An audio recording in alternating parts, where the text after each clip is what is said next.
Assalamualaikum warahmatullahi wabarakatuh. Perkenalkan, nama saya Tiara Andini dengan NPM saya 2552011139. Di sini saya akan menyampaikan kesimpulan mempelajari mata kuliah Ilmu Negara serta membahas salah satu materi yang menurut saya paling fundamental dan menarik, yaitu negara dan bangsa.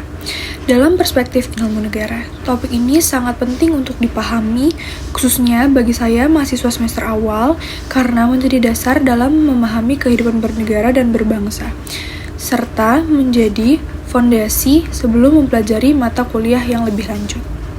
Sebelumnya, ilmu negara merupakan ilmu yang mempelajari secara umum, mendasar, dan teoritis.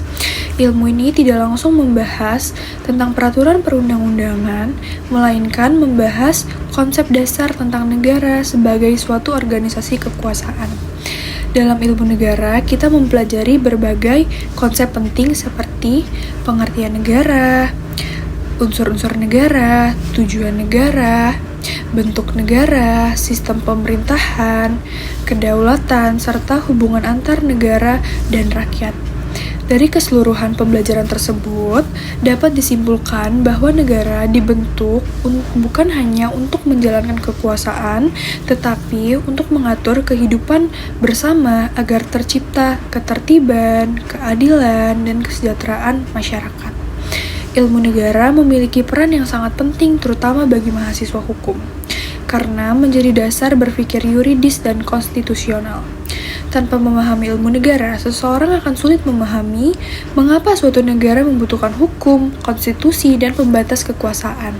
Selain itu, ilmu negara juga mengajarkan bahwa kekuasaan negara tidak bersifat mutlak.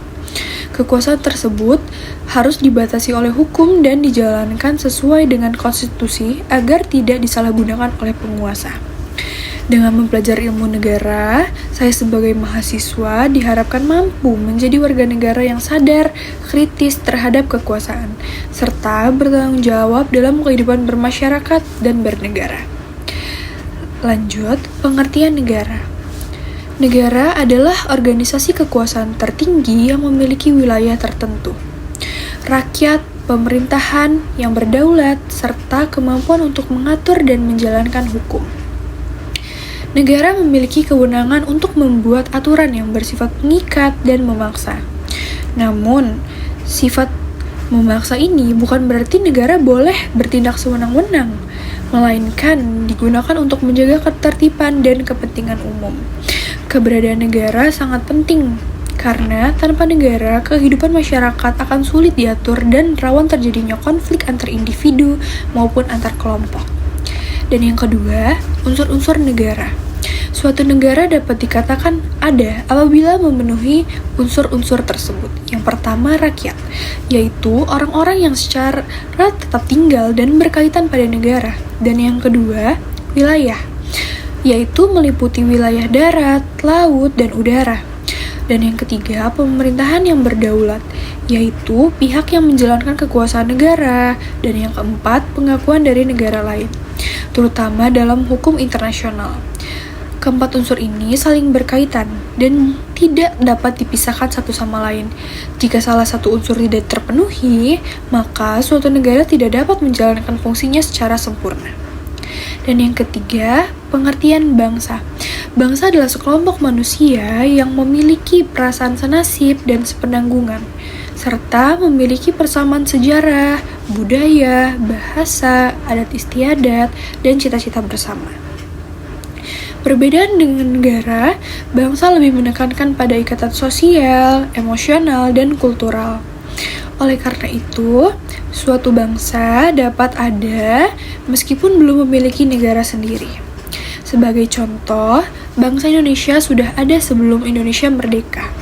Rasa persatuan dan kesadaran sebagai satu bangsa tumbuh melalui pengalaman sejarah yang sama, terutama dalam perjuangan melawan penjajah.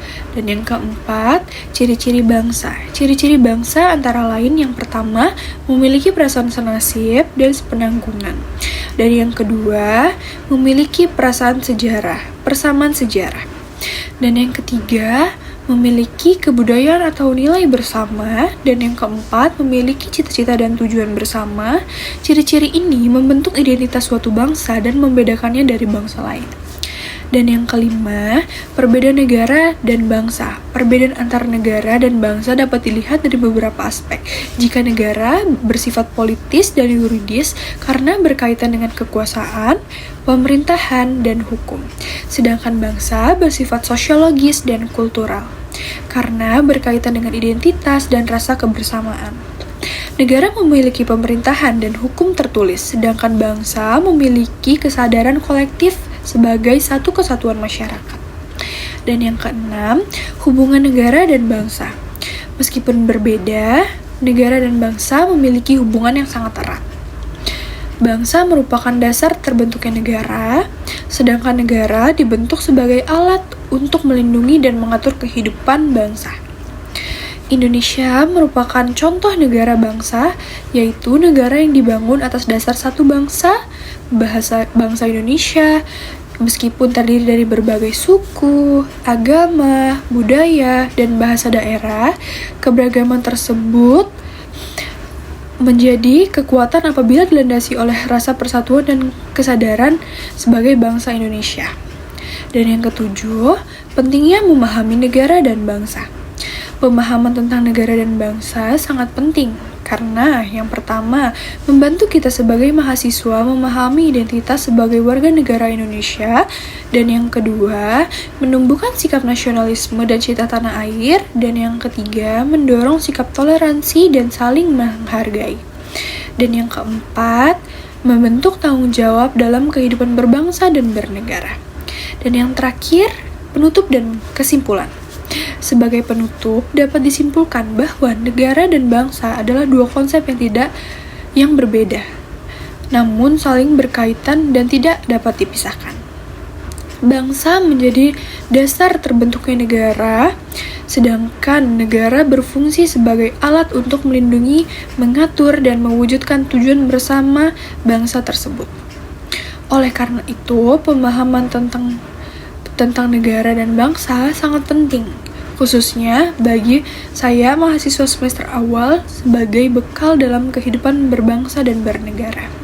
Dengan memahami materi ini, diharapkan kita semua mampu menjadi warga negara yang sadar hukum, menjunjung tinggi persatuan, dan berperan aktif dalam menjaga keutuhan negara kesatuan Republik Indonesia. Dan sekian dari saya. Terima kasih atas perhatiannya Bapak dan Ibu dosen, serta teman-teman yang sudah mendengarkan saya. Jika ada salah kata saya mohon maaf, dan terima kasih. Wassalamualaikum warahmatullahi wabarakatuh.